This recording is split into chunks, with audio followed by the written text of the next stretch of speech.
मित्रों नमस्कार। इस वक्त की सबसे बड़ी खबर चाइना से सामने आ रही है। चाइना के तियानजिन शहर में इस समय संघाई सहयोग संगठन यानी कि एससीओ की समिट चल रही है। अब से कुछ देर पहले भारत और चाइना के बीच एक अति महत्वपूर्ण बैठक इस समिट में हुई है, जिसमें भारत की तरफ से प्रधानमंत्री नरेंद्र मोदी और चाइना की तरफ से उनके राष्ट्रपति शी जिनपिंग ने दो बड़े बयान दिए हैं। अब इन बयानों के न सिर्फ अपने भू राजनीतिक मायने हैं, बल्कि ये संकेत हैं कि अब भारत और चाइना के बीच बीते 5 साल से रिश्तों में जो तल्खी दिखाई दे रही थी, उसमें अब काफी कमी देखने को मिल सकती है।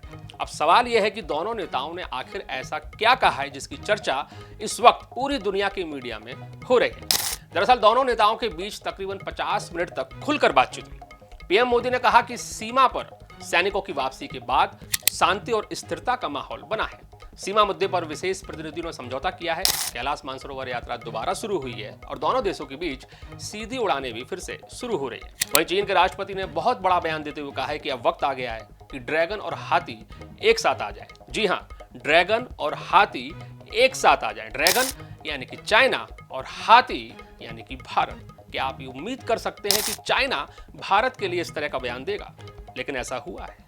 ये संकेत है कि चाइना भारत से बड़ी उम्मीद लगा रहा है। क्यों लगा रहा है ऐसी उम्मीद? इसे समझना हो तो अमेरिका के मीडिया में मची इस वक्त की हलचल पर नजर डालनी होगी। दरअसल अमेरिका के मीडिया में यह बहस तेज हो गई है कि राष्ट्रपति डोनाल्ड ट्रंप ने जब से भारत, चाइना सहित दुनिया के तमाम देशों के खिलाफ जो टैरिफ वॉर शुरू की है, उसकी वजह से दुनिया में अब नए सिरे से भू राजनीतिक संबंध बनना शुरू हो गए हैं।